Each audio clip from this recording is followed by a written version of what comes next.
How many around the table would characterize your HR department as progressive? We're moving there. Yeah, we're moving. We want to be. We want to be. Not there yet. So, business imperatives. Why is this important, and why is it more important today, and why is it important to capitalize on the moment and the opportunity, right? So sometimes we have a burning platform and the environment just seems to align around where we think we want to go in that moment. We live in a digital society, in case anybody didn't notice. We want 24/7 access to everything, and by and large we have it, except where we work, right? Except where we work. So why are we asking our employees to work at a different level of technology for their work activity than for any other activity in their lives? And so people who are in workplaces now expect this. The emerging workers demand it.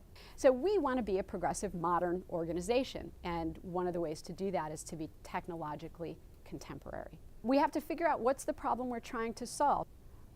So as we're working on building out the business case, we're talking about the entirety of the employment life cycle. So we start with sourcing, and sourcing happens long before there's a body in a chair, right? We're reaching out, we're talking about why Lifespan is a great place to work, or why Infor is a great place to work, or why Lord Abbott is a great place to work, right?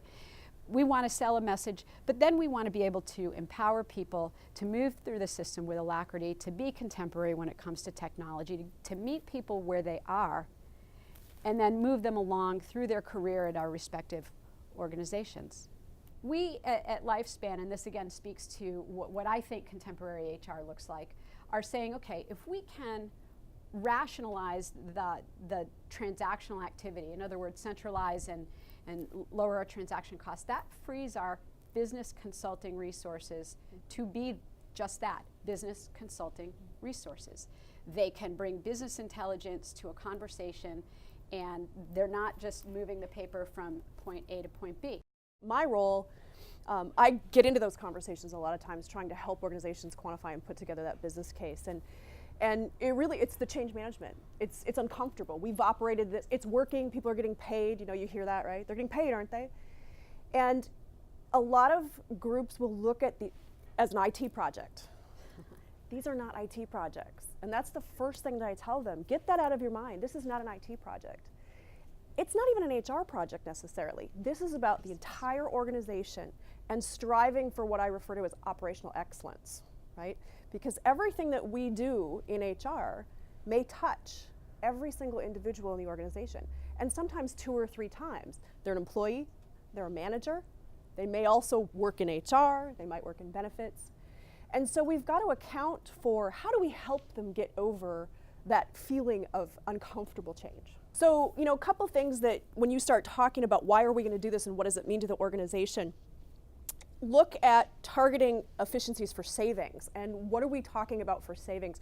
We can put hard dollars around things. We look at things like the requisition process and how long is it taking to get a head count approved. And in a lot of organizations, specifically Lifespan recently, it can be taking a significant amount of time.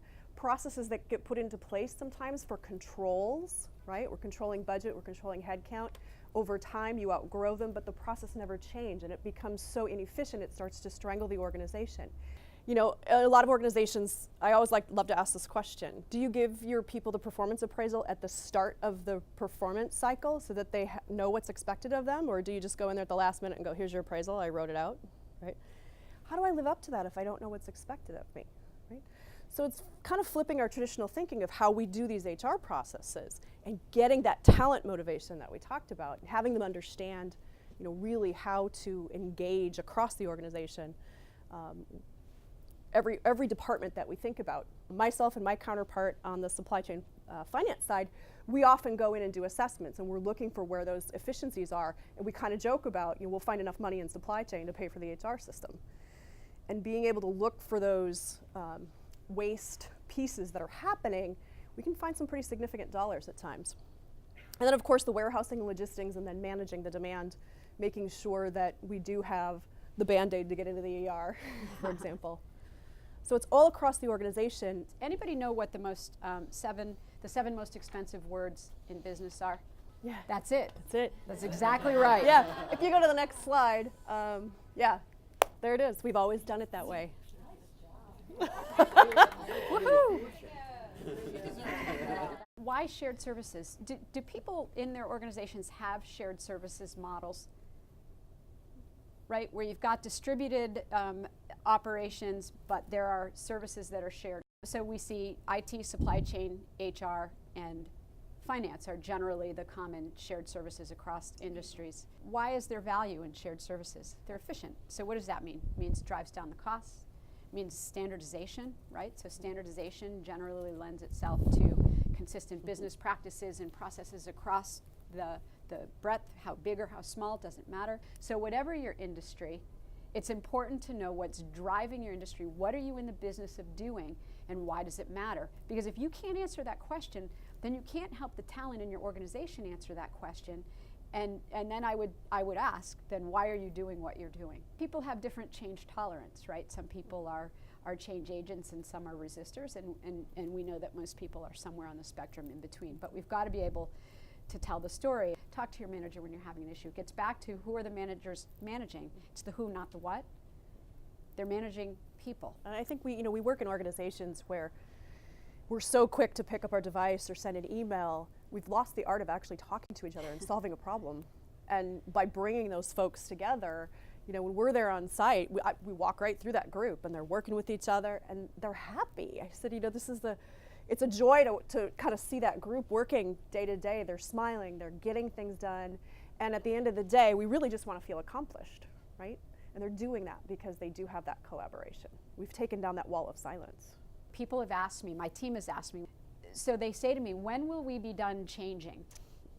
And I say, we never will. We never will, because in order to continue on pursuing operational excellence, we're always looking to make sure that we're at the top of our game, and we're constantly looking for ways to improve. And the industries around us are changing, and if we're not changing and meeting the industry where it is, then we're going to fall behind, and we're going to become something of yesterday. Yeah. I liken it to a three-legged stool.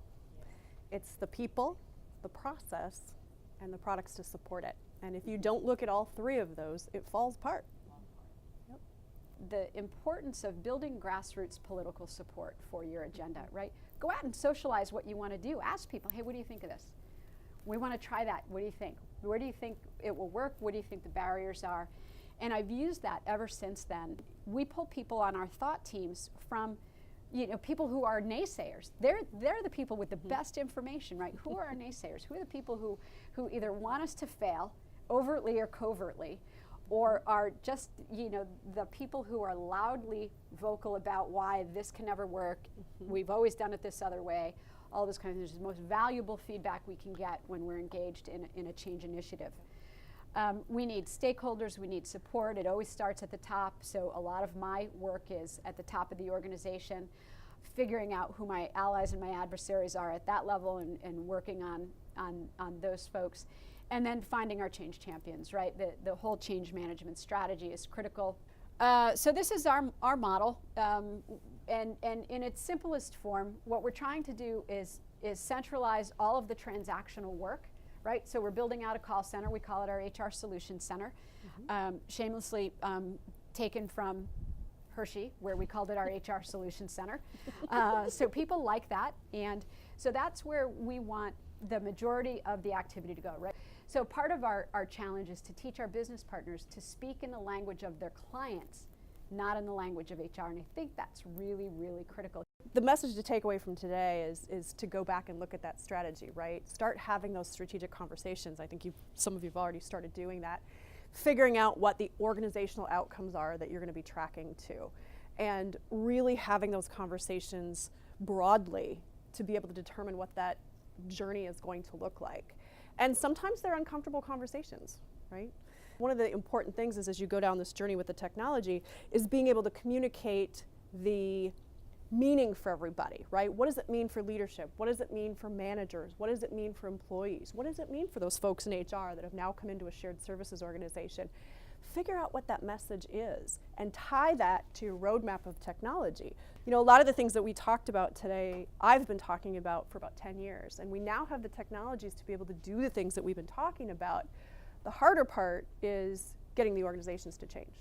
Thanks for coming.